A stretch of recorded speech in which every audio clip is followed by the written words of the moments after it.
Fable de La Fontaine, le meunier, son fils et l'âne. L'invention des arts étant un droit d'aînesse, nous devons l'apologue à l'ancienne Grèce. Mais ce champ ne se peut tellement moissonner que les derniers venus n'y trouvent à glaner. La Feinte est un pays plein de terres désertes. Tous les jours nos auteurs y font des découvertes. Je t'en veux dire un trait assez bien inventé.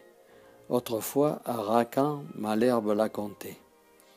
Ces deux rivaux d'Horace, héritiers de sa lyre, disciples d'Apollon, nos maîtres, pour mieux dire, se rencontrant un jour tout seuls et sans témoin, comme ils se confiaient leurs pensées et leurs soins, Racan commence ainsi. « Dites-moi, je vous prie, vous qui devez savoir les choses de la vie, qui par tous ces degrés avez déjà passé, et que rien ne doit fuir en cet âge avancé.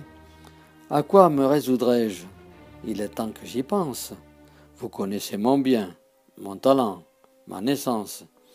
Dois-je dans la province établir mon séjour, prendre emploi dans l'armée, ou bien charge à la cour? Tout au monde est mêlé d'amertume et de charme. La guerre a ses douceurs, l'hymen a ses alarmes. Si je suivais mon goût, je saurais où buter. Mais j'ai les miens, la cour, le peuple à contenter. Malherbe là-dessus. Contenter tout le monde? Écoutez ce récit avant que je réponde. J'ai lu dans quelque endroit qu'un meunier et son fils, l'un vieillard, l'autre enfant, non pas des plus petits, mais garçons de 15 ans, si j'ai bonne mémoire, allaient vendre leur âne un certain jour de foire. Afin qu'il fût plus frais et de meilleur débit, on lui lia les pieds, on vous le suspendit, puis cet homme et son fils le portent comme un lustre. Pauvres gens, idiots, couple ignorant et rustre. Le premier qui les vit de rire s'éclata. « Quelle farce, dit-il, vont jouer ces gens-là. Le plus âne des trois n'est pas celui qu'on pense. » Le meunier, à ces mots, connaît son ignorance. Il met sur pied sa bête et la fait détaler. L'âne, qui goûtait fort l'autre façon d'aller, se plaint dans son patois. Le meunier n'en a cure. Il fait monter son fils, il suit, et d'aventure passe 3 bons marchands. Cet objet leur déplut. Le plus vieux au garçon s'écria tant qu'il put. « Oh là, oh, descendez, que l'on ne vous le dise, jeune homme qui menait laquais à barbe grise. C'était à vous de suivre, au vieillard de monter. »« Messieurs, dit le meunier, il vous faut contenter. » L'enfant met pied à terre, et puis le vieillard monte. Quand 3 filles passant, l'une dit « C'est grand honte qu'il faille voir ainsi clocher ce jeune fils, tandis que ce nigaud, comme un évêque assis, fait le veau sur son âne et pense être bien sage. »« Il n'est, dit le meunier, plus de veau à mon âge. Passez votre chemin, la fille, et m'en croyez. » Après main colibée, coup sur coup renvoyé, l'homme crut avoir tort et mit son fils en croupe.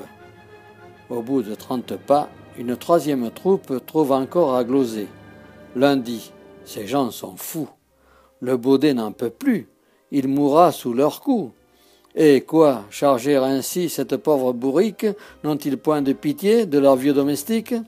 Sans doute qu'à la foire ils vont vendre sa peau. » Parbleu, dit le meunier, est bien fou du cerveau qui prétend contenter tout le monde et son père.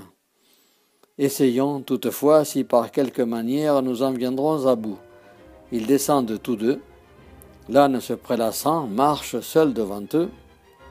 Un quidam les rencontre et dit « Est-ce la mode que baudet aille à l'aise et meunier s'incommode? Qui de l'âne ou du maître est fait pour se lasser? Je conseille à ces gens de le faire enchasser. Ils usent leurs souliers et conservent leur âne. Nicolas au rebours, car, quand il va voir Jeanne, il monte sur sa bête et la chanson le dit. Beau trio de Baudet, le meunier repartit. Je suis âne, il est vrai, j'en conviens, je l'avoue. Mais que dorénavant on me blâme, on me loue, qu'on dise quelque chose ou qu'on ne dise rien, j'en vais faire à ma tête. Il le fit et fit bien. Quant à vous, suivez Mars, ou l'amour, ou le prince. Allez, venez, courez, demeurez en province. Prenez femme, abbaye, emploi, gouvernement.